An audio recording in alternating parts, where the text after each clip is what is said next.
Birinci növbədə bildirim ki, ümumi sınaq nömrə 10 sonuncu sınaqdır. Yenə də adəti üzrə 40 sualdan ibarətdir. Birinci sualımız aparat təminatı ilə bağlıdır. Yaxşı sualdır. Çoxunuzun artıq bəzən bəlkə də deyərəm unutduğu yerdəndir. Kompüterlər bir neçə əlamətə görə təsnif olunur. Bunlar işləmə prinsipi, təyinatına görə, qabarit ölçü və məhsuldarlığına görədir. Sonra yaradılma tarixi nəsillər var bildiyiniz kimi, uyğunluğuna görə var. İndi bizdən istəyir ki, uyğunlaşdır. Analoq, rəqəmsal, bir də hibrid. Bu, işləmə prinsipinə görədir.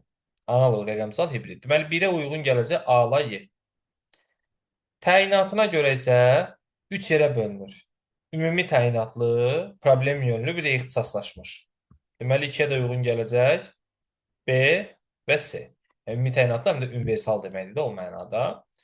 Qaldı ki, qabarit ölçüsü və məhsuldarlığına görə bilirsiniz də mikrokompüterlər var, mini kompüterlər var, superkompüterlər var, böyük kompüterlər var. Hansı ki, burada da bir dənə D variantı uyğun gəldi. Cavabımız 1 AY, 2 BS, 3 D. Yəni elə A variantıdır. Maraqlı detal olduğu üçün düşünürəm ki, yerində də sizə göstərsəm yaxşı olar. Deməli, təqdimatlar və elektron hesablama maşınlarının yaranma tarixi ilə bağlı olan hissə. Ən önəmli məqamdır, kompüterin müəyyən əlamətlərə görə təsnifatı var, həmin o təsnifatı bilmək. İndi mən sizə həmin o səhifəni yenidən göstərirəm. Əgər kim unudubsa, bu səhifədən yadına sala bilər. Davam edirik.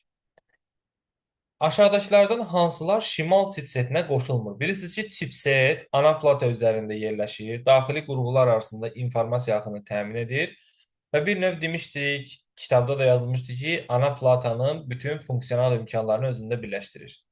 Şimal və cənub chipseti olaraq 2 yerə bölünür. Şimal chipsetinə qoşulur ekran kartı, qoşulur RAM və mikroprosesor.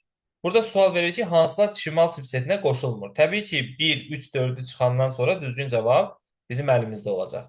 1, 3 və 4-ü çıxdıqdan sonra cavab qalır 2, 5, 6, 7. Mən sizə demişdim ki, cənub chipsetinə nə qoşulur, onu bilməyinizə ehtiyac yoxdur. Heç həqiqətən də bugün də deyirəm ehtiyac yoxdur. Sadəcə olaraq onsuz da onları, yəni şimal chipsetini bildikdən sonra cənub chipseti özlüyündən ortalığa çıxır. Və hal-hazırda yenə biz chipsetlər olan səhifədəyik. Və siz lazım olan bütün məlumatları hal-hazırda ekranda görürsünüz. Keçid alırıq 3-cü sual. Printerin əsas xarakteristikaları hansılardır? İşləmə qabiliyyəti, əməliyyat prinsipi və salam. İşləmə sürəti kompüterin, pixel per inch monitorun, işçi gərginlik mikroprosesorun, mərtəbəlilik mikroprosesorun. Harada öyrənmişik bunu? Deməli, bizim bu aparat təminatının ən sonuncu səhifəsində xarakteristikalar ayrıca cədvəl formasında verilib. Burada siz görürsünüz, nəyin xarakteristikası nədir? Göz qarşısındadır. 4 nömrəli suala keçirik. BIOS'un işi deyil. BIOS, kompüterin qurğularını test edən postu özündə saxlayır. Əməliyyat sistemini yükləyir. Sistemi diaqnostika edir. Kompüter işə düşəndə ilkin testləşdirmə əməliyyatını yerinə yetirir. Amma hesab məntiq əməliyyatlarının BIOS yox, mikroprosesor icra edir. 5-ci sual. Yaddaş piramidasına görə ən yüksək yaddaş sürətinə görə registrdir. Sonra gəlir cache, sonra gəlir nə? RAM, düzdür? Ondan sonra hard disk, SSD gəlir, sonra hard disk, sonra da streamer gəlir. İndi bu cache ilə SSD-nin arasına nə düşdü? RAM, yəni əməli yaddaş, Y variantı düzgün cavab variantıdır. Deməli, diqqət edirsinizsə, hal-hazırda mən gedirəm yaddaşın piramidasına. Burada sizə lazım olan bütün önəmli detallar əks olunmuşdur. Ən sürətli yaddaşdan ən aşağı sürətli yaddaşa qədər. Daxili yaddaş qurğularına aiddir. Cache yaddaş, MOS, ROM-un daxilində olmaq surəti ilə. Vəssalam, A variantı. Hard disk, SSD disk, floppy disk və streamer xarici yaddaş qurğularına aiddir. 7-ci sual. Monitorun xarakteristikası. Seyrəklik qabiliyyəti. Vəssalam. Birə yalnız C. Printer. Əməliyyat prinsipi də düzdür, rəng imkanları da düzdür. Mikroprosesora da düşür A variantı. B niyə heç birinə düşmür? Çünki kompüterin əsas xarakteristikasına aiddir. Gördüyünüz kimi xarakteristikalar çox önəmlidir. 8 nömrəli sual. Düzgün fayl adlarını seçin. Bilirsiniz ki, faylın adlandırılması zamanı həm qadağan olunmuş adlar, həm də qadağan olunmuş simvollar məsələsi var. Burada əsasən simvollara diqqət edəcəyik. Sual işarəsi olmaz. Ulduz olmaz. Düz xət olmaz. 2, 4 və 6-da isə problem yoxdur. PRN isə genişləndirmədə problem yaratmır. Semantika var, bir də sintaksis var bildiyiniz kimi. Semantika ən üst səviyyəyə aiddir. Sintaksis isə bir aşağı səviyyəyə aiddir. Ən üst səviyyə hansıdır bizdə? Tətbiqi səviyyə. Nümayişdə sintaksis, nəqliyyatda nəzarət, şəbəkədə ötürmə prosesi, marşrutlaşdırma.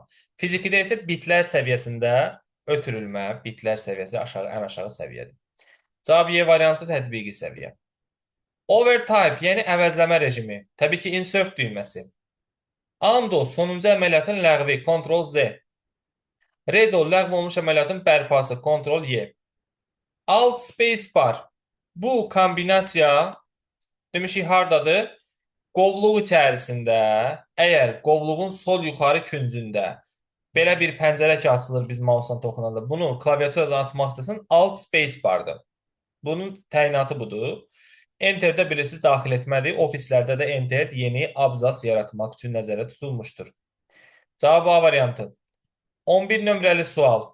Scale and Layout iş masasının kontekst menyusundan və yaxud Settings bölməsindən Display Settings bölməsindən olan bir bölmədir və orada sözügedən işarələnmiş hissə Display Resolution, yəni ekranın ayırd etməsi anlamına gəlir.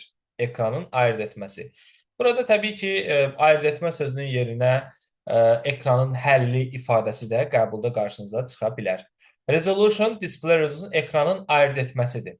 Demək, cavab C variantıdır. A variantı yazanları bildirmək istəyirəm ki, o, bax buradır. Change the size of text, apps and other items. Ekranın səmti yazanlara demək istəyirəm ki, o da display orientation bölməsinə aiddir. 12-ci sual. Kompüterdə hansı qurğunun olması onun işləməsi üçün vacibdir? Bilirsiniz ki, John von Neumann arxitekturasının mərkəzi hissəsinə nə aiddirsə, o kompüterin düzgün işləməsi üçün önəmlidir. Bu da bizə onu deməyə imkan verir ki, nədirsə bu cavab mərkəzi hissəyə aiddir. Təbii ki, burada əməli yaddaş düzgün cavabdır.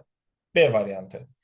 Baxın, hal-hazırda biz həmin sözügedən slayddayıq, təqdimatdayıq və burada biz mərkəzi hissəyə aid olan istənilən bir qismi cavab kimi götürə bilərdik. Cavab idarə etmə qurğusu da ola bilərdi, hesab məntiq qurğusu da ola bilərdi, əməli yaddaş ola bilərdi, daimi yaddaş ola bilərdi.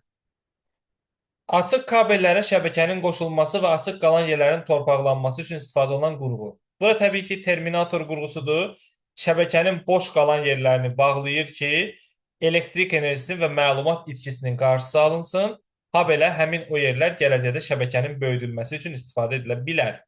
Şürüz müxtəlif protokollu şəbəkələri əlaqələndirir və lokal şəbəkələrin qlobal şəbəkəyə birləşdirilməsini təmin edir. Host sizə düşünmür, amma yenə məlumat verim. Hyper Open sistemdir bu.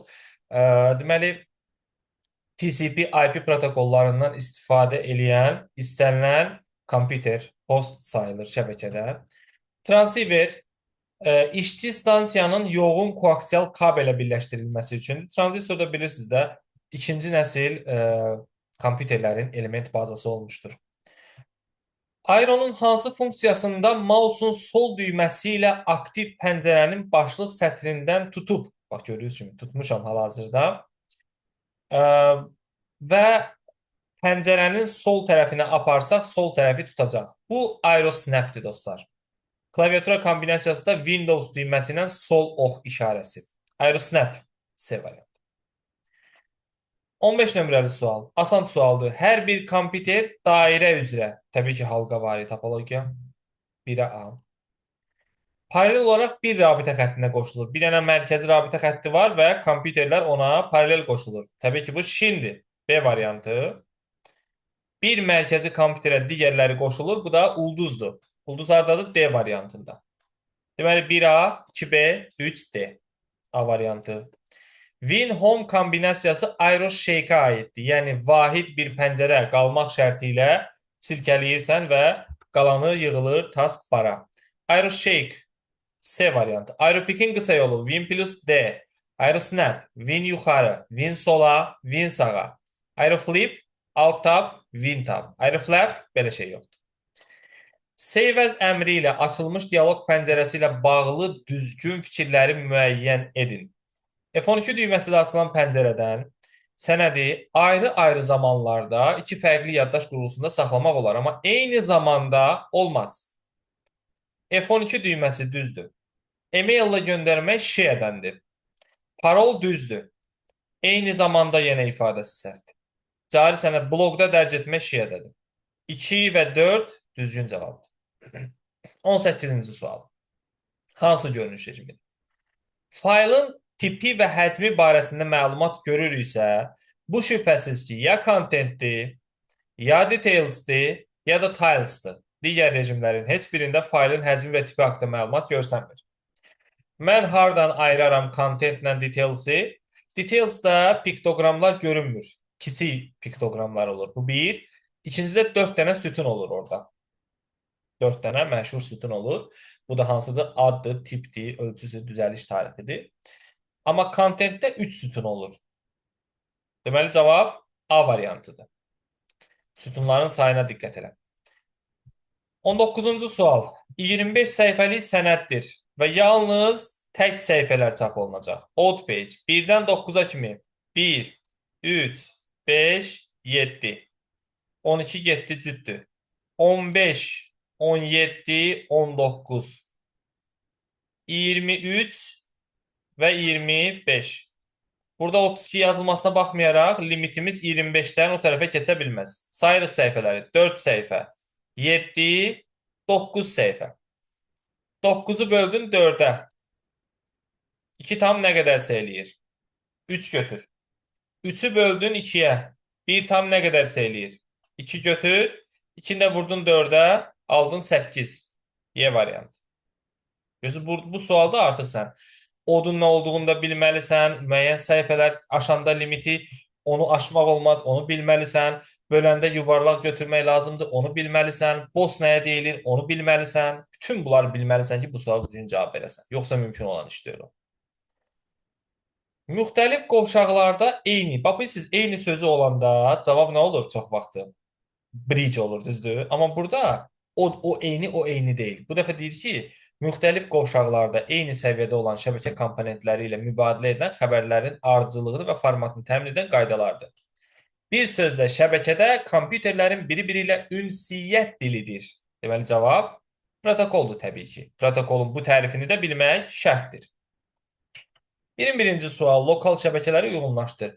Konflikt olduqda stansiyalar şəbəkədən ayrılır. Xeyr, onlar öz informasiya ötürməsini müvəqqəti olaraq dayandırırlar. Müvəqqəti olaraq. Ulduz topologiyasının əsas fərqləndirici xüsusiyyəti mübadilənin sadə olmasıdır. Bəli, düzgün fikirdir. OCI modelinin şəbəkə səviyyəsində gateway-dir. Xeyr, şəbəkə səviyyəsində nə istifadə olunur? Router və yalnız şəbəkə səviyyəsindədir. Sintaksis ümumi formata yəni nümayiş səviyyədir. Bəli, tətbiqi səviyyədə semantika, sintaksisdə nümayişdə. Bu da getdi, düzdür, səhvlər istəyir bizdən. ArcNet ulduzdur, düzdür. Təkrarlayıcı repeater OSI-nin fiziki səviyyəsində işləyir. Bu da düzdür, problem yox. Deməli, bizim yalnız və yalnız 2 yanlışımız var. O da 1 ilə 3'dür. 1, 3. D variantı. Çox gözəl sualdır bu. Hətta insan bu suala baxanda fikirləşir ki, necə ola bilər 6-sından heç olmasa 3-ü də düz olmasın. Variantlar bir-birinə çox oxşuyur. Mən bunu magistr sınavına salmışdım bu sualı. Kifayət qədər də səhv cavablar almışam. Kursor sənədin sonundadırsa, Ctrl Shift Home nə edər? Bilirsən ki, bütün sənədi seçər. Sualın gözəlliyinə bax. Deyir, yaxşı, sən bunu bilməlisən ki, Ctrl Shift Home sənədin əvvəlinə qədər seçir. Deməli, bütün sənəd seçildi. Bəs F8-i necə dəfə sıxmalısan ki, bu funksiya o funksiyanın üst-üstə düşsün? F8-in 5 dəfə sıxılması və sənədin sonunda dayanmışıqsa, bütün sənədin seçilməsi Ctrl Shift Home-dan üst-üstə düşür. D variantı. Aşağıda lent interfeysinin referens lent tabından bir fraqment əks olunur. Şəkillərin, diaqramların, cədvəllərin adlandırılması neçə nömrəli əmirdəndir? Bir nömrəli əmr sənədin sonunda hər hansı sözə izah vermək. 2 nömrəli əmr həmin izahı cari səhifənin sonunda vermək. 3 nömrəli əmr mənbələr, sitat gətirmək. 4 düzgün cavab. 3 isə çarpaz istinadlardır. Düzgün cavab 4 nömrəli əmr. 5 yoxdur burada. Cavabda 5 var. Nəysə. Bu 24 də qəşəng sualdır. S1 xanasındakı düsturu əvvəlcə S2-yə sürüşdür, sonra D3-ə sürüşdür və sonda mənə denən ki, D3 xanasında hansı xanalara istinad edilmişdir? Gözəl bir məqamdır. İndi sizin üçün bu sualı izah edəcəm. Deməli, bilirsiniz ki, əvvəlcə biz S1-dən S2-yə keçirtməliyik. Bu zaman sütunlar sabitdir, sətirlər isə bir vahid artır. Beləliklə, A2 olduğu kimi qalacaq. Dollar A, dollar 2. Vur, dollar B yerində qalır. Onsuz da B dəyişməyəcək, çünki sütunda dəyişiklik yoxdur. Sətir bir vahid artır olur 4. Nəyə görə? Çünki 1-2 olubsa bir sətir artır. Bilirsiniz bu söhbəti. Aynı əlavə şey danışmayın. Plus, vurmanı düzgün ifadə eləyək. Plus, S qalır yerində, dollar olmasaydı 4-5 olardı. İndi isə biz S2 xanasından sürükləyirik bunu D3 xanasına. S2-dən D3-ə. Hərf də bir dənə artır, yəni sütun da bir dənə artır, rəqəm də, sətir də bir dənə artır. İkisi də artır. Bir vahid özdə. A2 yenə yerində qalacaq. B4 olacaq B5, S olacaq D. 4 də yerində qalacaq. Deməli, istinad nə deməkdir? Bunun tərifini bilin. İstinad düsturun tərkibində olan xananın ünvanıdır. Sonuncu nöqtəmiz nə oldu? Dollara vur dollar 2, dollara 2, vur B5, vur plus D4. Neçə dənə xananın adı çəkilirsə, o qədər də istinad var. A2 xanasına, B5 xanasına, bir də D4 xanasına istinad var. Deməli, 3 dənə xananın adı çəkilir orada düsturda. Çox gözəl sualdır. Növbəti sual. 25. Belə bir sual da sizi qəbulda gözləyir, təbii ki, bilirsiniz. Əgər mötərizə olmasa, əvvəlcə and, sonra or işlədilir. Mötərizə varsa, əvvəlcə mötərizənin içərisi. Başlayaq işə. Sinif 9-dan böyüdür. Baxıram, sinif 9-dan böyük olan 1, 3, 4, 6. Qalanları uyğun gəlmir. Yazıram 1, 3, 4, 6. And kəsişdirici operator. Riyaziyyat 20-dən böyük bərabərdir.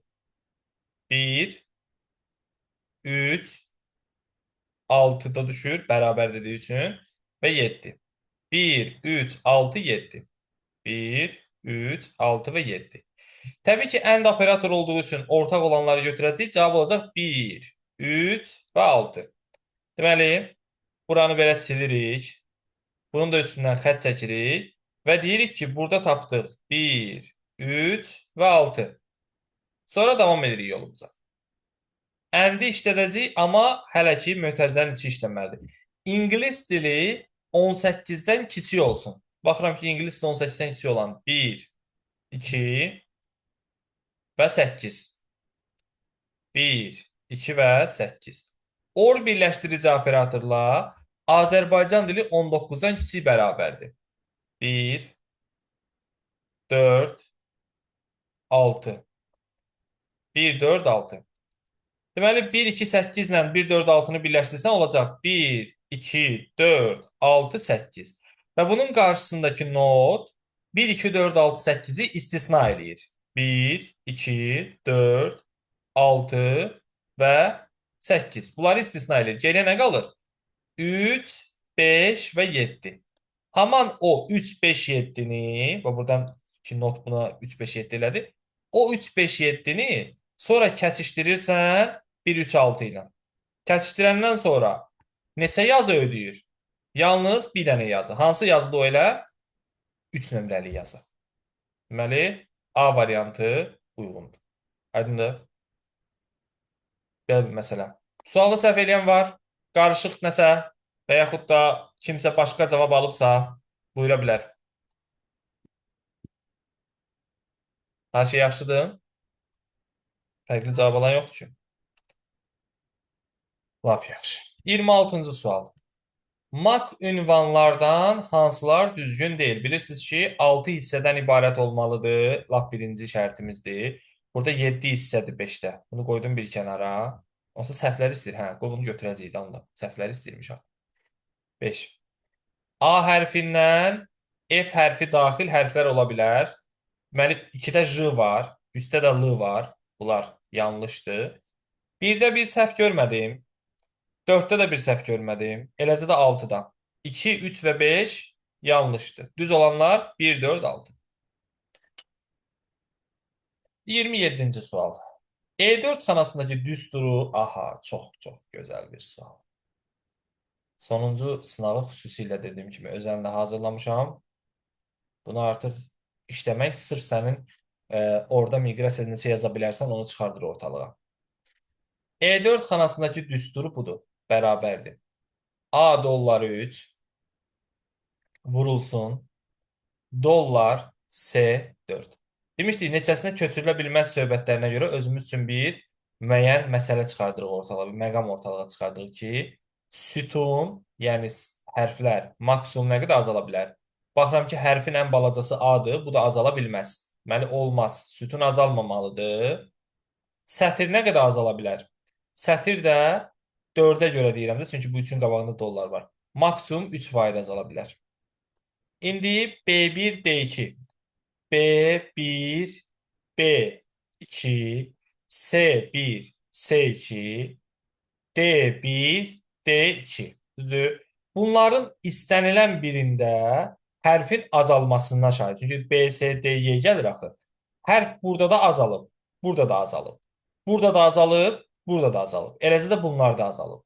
Deməli, bizim sütun azala bilməz söhbətimizə görə bu xanaların sayı ki 6 dənədir B1, D2. Deməli, belə çıxır ki, bu xanaların heç birinə köçürülə bilməz. Yəni, 6 xananın heç birinə köçürülə bilməz. Niyə görə? Çünki, tutaq ki, sən bunu C2 xanasına sürüşdürməyə cəhd göstərsən, hərfi 2 dənə azaltmalısan. Hara azaldırsan bu A-nı? Mümkündür? Təbii ki, xeyr. Aydındır? Təkcə sütunla məsələni həll edir. Təbii ki, bu sualı cavab verə bilmək üçün o qədər sadə deyil. Sən əvvəlcə B1, D2 diapazonunda hansı xanalar var, onu təsəvvür eləməyi bacarmalısan. Bu birinci önəmli məsələdir. İkinci, dediyim qaydanı bilməlisən ki, sütun və sətirlərin azalması hansı formada təsbit edilir, biz onu necə tapırıq. Üçüncü, məsələn, B1, D2 dediyi üçün təbii ki, bilirsən ki, B1, B2, C1, C2, D1, D2-dən söhbət gedir və Y4 xanası istənilən halda geri qayıtmağa məcbur olacaq. Burada da A-ya görə olmaz. D variantı. 28-ci sual. Hansı fikir düzdür? Birinci növbədə çap olunacaq səhifə sayı, ümumi səhifə sayı bizdə verilməyibdir. Bu önəmli bir detaldır, bilmirik nədir. Səhvləri istəmir, düzləri istəyir. Sənəd 10 səhifədən ibarətdir. Mən bilmirəm axı neçə səhifədir. Hardan bilim? Bilmədiyim üçün deyə bilmərəm bu barədə heç nə. Bu deyir ki, düz deyil. Düz də ola bilər, olmaya da bilər. Ancaq tək nömrə çap olunacaq. Baxıram ki, yox, evendir bu. Yəni cütlər. Bu da getdi. Çap üçün 10 dənə A5 lazımdır. Bunu da deyə bilmərəm. Çünki səhifə sayını bilmirəm. Heç A5 də lazım deyil. Çünki burada vərəq ölçüsü A5 deyil. Bir səhifədə bir səhifə çap olunacaq. Bu 100%dir. Bunu bilirəm. Niyə görə? Çünki özü bir page per sheet. Vərəqin hər iki yüzünə çap olacaq. Bu da one side'dir. Əgər hər iki yüz olsa nə olardı? Both side. Deməli, bu da səhvdir. Öncə 10 dənə birinci səhifə olacaq. Bəli, razıyam. Niyə görə? Çünki kopya sayı 10'dur. Məsələnin şərtində də uncorrelated yaz. Mən də sənə vaxtında yazdırmışam ki, məsələnin şərtində uncorrelated ifadəsi varsa, birinci səhifədən kopya sayı qədər çıxartmadan ikinci səhifəyə keçə bilmərik. Demək ki, bu düzgün fikirdir. Sənəd 10 nüsxədə çap olunacaq, o da daha gün kimi aydındır görsənir. Deməli, hansı doğru oldu? 4, 6 və 7. 4, 6, 7. Bir isə şübhəlidir. Niyə görə? Çünki mən bilmirəm neçə səhifəlik sənəddir. Onu bilmədiyim üçün biri isə götürə bilmərəm. Amma 4, 6, 7 100%-dir. Aha, deməli, deyir ki, birinci cədvəldən sorğu əsasında bir cədvəl formalaşır. Bu da variantlardadır. Gör hansıdır o? Baxaq. Ad olmalıdır. Coğrafiya, riyaziyyat, informatika olmalıdır. Amma yekun bal olmamalıdır. Yekun bal olmamalıdır. Baxıram siyahıya. Baxıram heç birində. Bir dənə yekun bal burada var. C-də. Bir də A-da var. Bunlar səhvdir. Çünki yekun bal görsənməməlidir. Nəyə görə? Çünki qabağında işarə yoxdur. Düzdürmü? Əla. Amma bir şey yadında saxla ki, yekun balın olmaması onun nəzərə alınmaması anlamına gəlmir. Bu hesablamada nəzərə alınacaq. Amma görsənməyəcək cədvəldə. Buna diqqət elə. Deməli, cavab A da ola bilməz, C də ola bilməz. Qalırıq B, D və Y arasında. Bu birinci mərhələ. İkinci mərhələdə biz baxmalıyıq ki, burada verilən dəyərlər harada verilib. Baxıram, kriteriyada verilib. Yəni, hamısı kəsişdiriləcək. Hamısı. Başladıq. Coğrafiya 55-dən yuxarı olmalıdır. Baxıram, coğrafiyası 55-dən yuxarı olan 1-dir, 2-dir və 5-dən 6-dır. Yazıram. 1, 2, 5, 6. Ənd kəsişdir. Kəsişdir. Riyaziyyat 60-dan yuxarı olmalıdır. Baxıram. 1, 2, 5, 6. Düz oldu. 1, 2, 5, 6. Əla. Yenə 1, 2, 5, 6 alındı. Sonra informatikası 81-dən kiçik bərabərdir, amma əksini götürməliyik. Kiçik bərabərin əksi böyük bərabər deyil. Nədir? Sadəcə 81-dən kiçik, böyükdür. İnformatika 81-dən yuxarı olmalıdır. 81 özü də heç ora düşməyəcək. 81-dən yuxarı deyirsə 1, 2, 5. 6 düşmür. 1, 2, 5. Deməli 1, 2, 5, 6 da qabaqda gəldiyi üçün indi hələ ki aldıq 1, 2, 5. Bir dənə də ənd eləyəcəyik. Yekun bal 240-dan yuxarı olmalıdır. O da baxıram 1, 2, 6 uyğun gəlir. 1, 2, 6. 1, 2, 6. Müəllim, orada 5 Onda məncə yoxdur, yəni bir dənə baxın. harda? İnformatika 81-dən böyük, Amma 5-də onu 70. yutmuyoruz. Hə, düzsən. 1-2-də söhbət bağlanır. Hə, 5-i orada nahaq qoydum mən. 5 niyə qoydum ki? 1-2-dən söhbət bağlanır. Düz onsuz da burada bizim işimizə yaramayacaq. Yenə 1-2 olacaqdı cavabı. Amma yenə də yəni düz getsin də. 1-2 ilə 1-2 6. Yenə sonda 1-2 alınır. 1-2. Kimdir bizdə?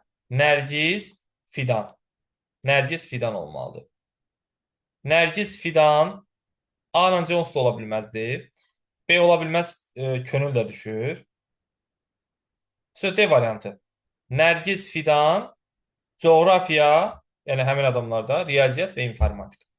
Nəyə görə yekun bal çıxmadı? Ox işarəsinə görə. Burada belə bir işarə yoxdur. Ona görə çıxmadı. Burada da çox adam çıxıb. Ən sonda aldıq 1-2. 1-2. Düzdür? Gözəl sualdır. İndiyə qədər işləmədiyimiz tipdən bir sualdır. Maraqlı bir sualdır. Biraz araşdırma aparmaq lazım. Başa düşmədiyiniz bir şey oldu. Kim başa düşmədi? Sual verə bilər. Düşünmürəm çətin sualdır. Burası biraz vaxt aparır sadəcə. Diqqətli olmaq lazım. 30 nömrəli sual. Aşağıdakılardan hansı doğrudur? İkinci nəsil ehimlərin element bazası tranzistorlardır. Hələ ki yaşıdır. Yaddaş perfokart deyildi. Nə idi? Maqnit lenti. Getdi. Birinci nəsil böyük ölçüyə malik. Aha. Element bazası yox. Nə olmalıdır? Elektron lampa. İkinci nəsil ehimin element bazası tranzistor. Aha. Alqoritmik dil düzdür. Mətn düzdür. Aparat proqram aha. İşləmirdi, başlamışdı işləməyə. Hələ ki o qalsın. Yəni tarixdə ilk başlayıb, amma variant olmasa məcbur götürərik. Əsasən 3-cü nəsildən başlayıb tam əlaqəli işləməyə. 3-cü nəsil ehimlər element bazası integral sxemlərdir. Mətnli yox, ikinci nəslə aiddir. Dördüncü nəsil EHM-lərdə integral sxem əsas element bazası idi. Floppy diskdən yaddaşda, xeyr, floppy diskdən istifadə olunmayıb. Əsasən xarici yaddaş kimi dördüncü nəsildə sərt diskdə istifadə olunub və eyni zamanda digər yaddaş. Amma əsas olaraq istifadə olunub. Özü orada hətta floppy diski də götürsən, yenə də integral sxem yox, böyük və çox böyük integral sxem olmalıdır. Çünki üçüncü nəsil idi integral sxem. O da səhvdir, bu da səhv. C variantı düzdür. Aparator proqram əlaqəli işləmirdi. Əslində ədəbiyyatlarda yazılıb ki, aparator proqramın qarşılıqlı işləməsi prosesi başlandı. Amma üçüncü nəsildə qeyd olunub ki, proqram və aparat qarşılıqlı işləyirdi. O məsələyə görə sualı yazan adam o yöndən işləyib. Amma C variantı təbii ki, düzgün cavabdır. Sual mən yazmamışam, ona görə belə bir dəyişiklik baş verdi. Keçək növbəti suala. Excel-də ox düyməsi vuranda nə olacaq? Birinci növbədə ə, baxmalıyıq ki, istiqamət sütun üzrədir. Silsilə ədədi silsilədir. Dayanacağımız yer 32-dir. Addımımız da 2-dir. 2 plus 2, 4. Sütun üzrə getdiyim üçün yuxarıdan aşağı gedirəm də. 4, sonra və s. də. İndi variantlara baxsaq biz bəsdir. Daha çox şeylər istəmir. Deməli, sütun üzrə 2-dən 32-yə qədər 2 addım ilə ədədi silsilə yaranır. Bu nəsə uyğun gəlir. Sətr üzrə yox. Sətr üzrə yox. Sütun üzrə 2-dən 32-yə qədər həndəs silsilə yox. 2-dən 32-yə ədədlər toplanacaq. Toplanacaq deməyək. Ədədi silsilə yaranacaq. Toplanacaq ayrı şeydir. Ədədi silsilə tamam ayrı bir ifadədir. Həm də burada 2 addımı daha belə gözəl yazılmışdır. Olmasa məcbur yeni götürəsiydik biz. Olmasaydı. Amma bu düzgün ifadə deyildi. A variantı tam olaraq bizə lazım olan cümlədir. 2-dən 32-yə qədər 2 addım ilə ədədi silsilə yaranacaq. Tamamilə doğrudur. Şübhəsiz bir fikirdir. Groves həndəs silsilə idi, misal üçün, biləsiniz. Row olsa sətr üzrə olardı. Aha, asan sualdır. Registri dəyişdirmək, kiçik və böyük hərfləri keçmək təbii ki, Shift F3 kombinasiyasına uyğun gələn 4 nömrəli əmrdir, yəni D variantı. Settings Win plus I düyməsidir, bilirsən. Açılmış pəncərənin harasından mən sənə də parol qoya bilərəm. Parol istifadəçiyə aid olduğu üçün istər kontrol paneldə, istərsə də burada account bölməsindən, oradan da family safety və user account bölməsi hissəsi var. Oradan eləmək olar. Buradan da account bölməsindən etmək mümkündür. Düzgün cavabımız account B variantıdır. 34-cü sual. Çox düşür bu sual, amma çox sadə bir sualdır. İdentifikator bu formadadır. Protokol hansıdır? Bilirsiniz ki, protokol həmişə ən solda olandır. HTTP. Lakin bilirsiniz də, protokol həmişə HTTP olmur. ARP də verə bilərlər və yaxud da FTP də verə bilərlər. Düz ARP çox vermirlər, çünki ötürmək üçün ondan istifadə eləmirlər. FTP çox vaxt verilir amma. Diqqətli olun. Hansı səhv yaranar deyir, nə eləsəm. Len bilirsiniz də, len içindəki xananın hərfləri saymaqdır. Burada heç bir xəta ola bilməz. Hər şey öz qaydasındadır. Sayaram, hərflərin sayı nəticə cavab çıxar. Düzdür. Power 2, 8. 2 üstü 8 yəni. Niyə də problem yaransın? Productda proses nədir? Burada true dırnaqda yazılıbdır. O sıxıntıdır. Average-də 8, 11 ilə 2-də sıxıntı yoxdur. Baxın. Deməli, bərabər qoydun. A ver A G. Cevher. Misal üçün bilirsən ki, burada sən hansısa bir xanalara da istinad edə bilərsən. Belə də yaza bilərsən. Dırnaq arasında 8, nöqtəli vergüllə ayrıla bilər, ya da ki, adi vergüllə də 5. Düzdür. Mötərizəni bağladın. Gördüyün kimi 8 ilə 5-i toplayır və sayına bölür. Burada heç bir sıxıntı yoxdur. A ver A G düzgün də yazılıb. Faktorialla productdakı məsələ. Əgər bu average yox, faktorial olsa, bax, faktorial. Burada da bilirsiniz ki, faktorialda yalnız bir dənə ədəd olmalıdır. Ondan artığı ola bilməz. Görürsünüz də. Yenə də sıxıntı yaranmır. Görürsünüz? Yenə də vurdun, hesablamamı apardın. Productda isə true'nun dırnaqda olması problemdir. İndi sizə göstərirəm. Misal üçün, bərabər qoyuram. Product yazıram. Yazdım. Oradan da yazıram özüm ədəd 5, nöqtəli vergül, 9, nöqtəli vergül. Bir dənə də dırnaq açıram, true yazıram. Bilməlisiniz ki, true və false dəyərləri dırnaqsız yazılmalıdır. Bu belə bir qaydadır. Ona görə xəta verəcək bizə. Aydındır? Value xətası. Yadda saxlayın. Gözəl sual. 36-cı sual uyğunluğu müəyyənləşdirin. Sort and filter əmri bax cümlənin gözəlliyinə bax. Sort and filter əmri həm home-da, həm də datada var. Amma sort and filter length qrupu, bunu öncəki dəstədə demişəm, yalnız datadadır. Y variantı. Qarışdırma bunu. Editing təbii ki, home-dadır. Bu Word-də də belədir, Excel-də də, PowerPoint-də də belədir. Bu da uyğun olacaq A-ya. Sheet Options-dakı page layout-dur Excel-də. C variantı. 1Y, 2A, 3C. Açıq sual idi. Aksesoriyasa aiddir. Paint, Task Scheduler aiddir. Administrative Toolsa. Snipping Tool düzdür. Narrator aiddir. Ease of Access-ə. Notepad düzdür. Quick Access düzdür. 1, 3, 5, 6. C variantı. 38-ci sual. Sənədin başlanğıcına Control Home. Bir simvol sağa. D. Sonuncu redaktör olmuş yerə C. Home sətrin əvvəlinə. Bir simvol sola. 1Y, 2D, 3C. 39. Düzgün düstur bərabərliyi ilə başlamalıdır. 1 getdi, 2 getdi, 6 getdi. Burada problem yoxdur 3-də. 4-də də problem yoxdur. 5-də belə xana olmur. 4D. D4 ola bilərdi. D böl 4 belə xana yoxdur. 7-də də problem yoxdur. A2 xanası var. 28-i vurmuşam A2-yə. BD1. Deməli, burada 3-dür, 4-dür, bir də 7-dir. 3, 4, 7. B var.